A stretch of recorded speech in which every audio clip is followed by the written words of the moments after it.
Hai teman-teman, bagaimana kabar kalian? Tetap jaga kesehatan ya. Walaupun kegiatan fisik kita saat ini sedang sangat terbatas, tapi harus tetap semangat belajarnya. Untuk menemani kegiatan kalian di rumah, aku punya video seru loh. Video ini memuat materi tentang gelombang bunyi fisika kelas 11. Yuk simak bareng-bareng videonya. Oke, sebelum masuk ke pembahasan, kita review sebentar yuk tentang gelombang.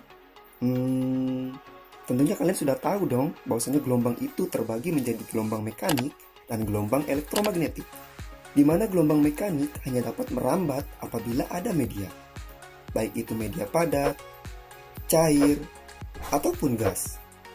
Sedangkan gelombang elektromagnetik dapat merambat walaupun tanpa media, seperti di ruang hampa atau luar angkasa.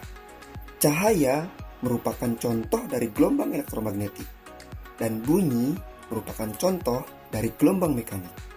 Oh iya, menurut arah lambatnya, gelombang dapat dibagi menjadi dua, yaitu gelombang transversal dan gelombang longitudinal.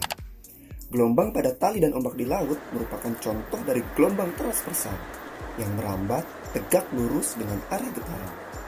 Sedangkan gelombang bunyi merupakan contoh dari gelombang longitudinal, yang merambat searah dengan arah getaran. Gelombang bunyi merambat dengan cara merapatkan dan merenggangkan medium yang ada di sekitarnya, mirip dengan selingki ini. Harus digarisbawahi bahwasanya bunyi itu memerlukan medium untuk dapat merambat dan terdengar. Medium yang paling umum itu adalah udara. Pas aku lagi ngomong kayak gini, speaker di HP kamu menggetarkan udara di sekitarnya, dan getaran tersebut merambat sampai ditangkap oleh telinga kamu. Sebenarnya, medium itu bukan hanya udara doang, tapi bisa juga yang lain, seperti air, baja, dan juga tanah. Secara umum, bunyi itu dapat merambat di medium yang bersifat padat, cair, dan gas atau udara. Dan di setiap medium memiliki kecepatan yang berbeda-beda loh. Kecepatan bunyi pada gas atau udara yaitu sekitar 340 meter per second. Kemudian pada air itu sekitar 1500 meter per second. Dan pada zat padat bisa sampai 5000 meter per second. Kecepatan yang berbeda-beda ini dapat disebabkan oleh tingkat kerapatan partikel pada mediumnya. Partikel pada zat padat itu sangat rapat dan memudahkan bunyi untuk merambat. Sedangkan partikel pada zat cair itu tidak terlalu rapat, tapi masih berdekatan. Dan pada gas atau udara, partikelnya saling berjauhan, sehingga bunyi memiliki delay yang lebih lama. Bunyi memiliki kecepatan yang lebih tinggi pada zat padat dan zat cair. Ini dikarenakan karena partikel pada zat ini sangat berdekatan, sehingga memudahkan getaran untuk merambat dari partikel ke partikel. Jadi semakin rapat partikel mediumnya, maka bunyi akan merambat semakin cepat. Oke, sekarang mari kita bahas sedikit tentang pengaruh suhu udara terhadap cepat rambat gelombang bunyi.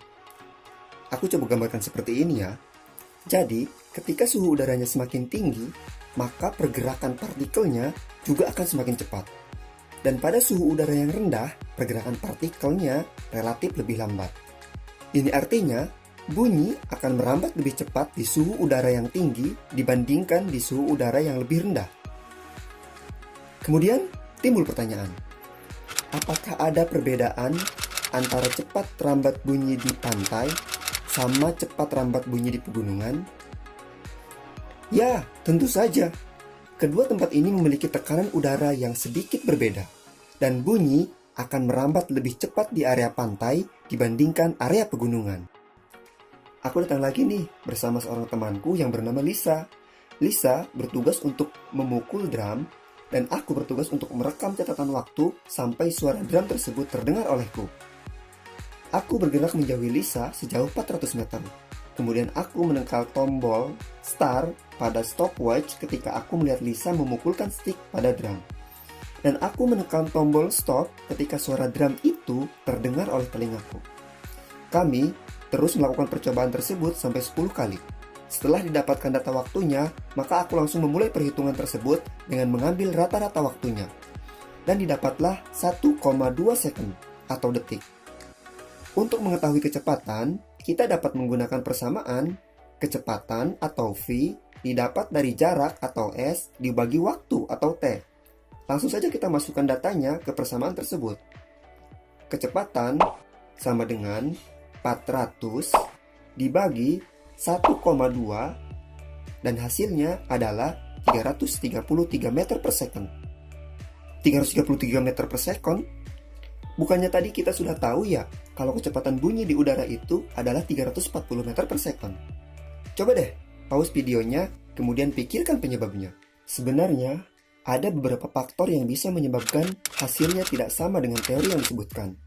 Antara lain, mungkin suhu di tempat aku yang relatif lebih dingin, atau mungkin faktor ketinggian, soalnya aku tinggal di daerah pegunungan. Atau bisa saja karena human error, di mana aku kurang fokus dalam memperhatikan dan menekan tombol pada stopwatch. Sekarang kita akan membahas tentang intensitas bunyi. Ketika kalian sedang menonton drama atau mendengarkan musik, kalian pasti mengatur volume suaranya kan? Supaya suaranya tidak terlalu keras sampai membuat telinga kalian sakit, atau tidak terlalu pelan sampai kalian tidak bisa mendengarkannya. Artinya, volume suara adalah kekuatan bunyi. Kekuatan bunyi bergantung pada amplitudo gelombang bunyi. Semakin besar amplitudonya, maka akan semakin kuat juga bunyinya. Kekuatan bunyi biasanya dinyatakan dengan intensitas bunyi atau I yang didapatkan dari daya gelombang bunyi atau P dibagi dengan luas permukaan atau A. Semakin jauh kita dari sumber bunyi, semakin rendah intensitas bunyi yang terdengar. Karena semakin besar dan semakin luas permukaan yang dijangkau oleh bunyi. Tapi kamu sadar gak? Ternyata kalau sumber bunyi atau pengamatnya bergerak, maka nada atau frekuensi bunyi dan intensitasnya juga bisa berubah loh.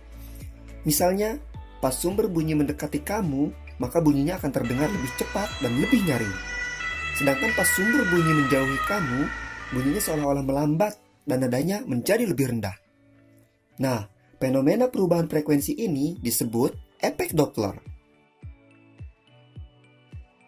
Hal ini terjadi karena ketika sumber bunyi bergerak mendekati kamu, dia juga bergerak searah dengan gelombang bunyi yang menuju kamu. Karena sumber bunyi itu terus menghasilkan gelombang bunyi, maka gelombang-gelombangnya akan menjadi saling berdekatan. Inilah yang menyebabkan frekuensinya menjadi lebih besar saat kamu dengar. Sebaliknya, ketika sumber bunyi menjauhi kamu, maka gelombang-gelombang bunyi tersebut akan menjadi lebih renggang, atau jarak antara gelombang bunyinya menjadi semakin jauh, sehingga frekuensinya menurun. Nah, pada video kali ini kita sudah belajar apa itu gelombang bunyi, medium dan cepat rambat bunyi, intensitas bunyi, kemudian yang terakhir yaitu efek Doppler. Semangat terus belajarnya ya, sukses selalu!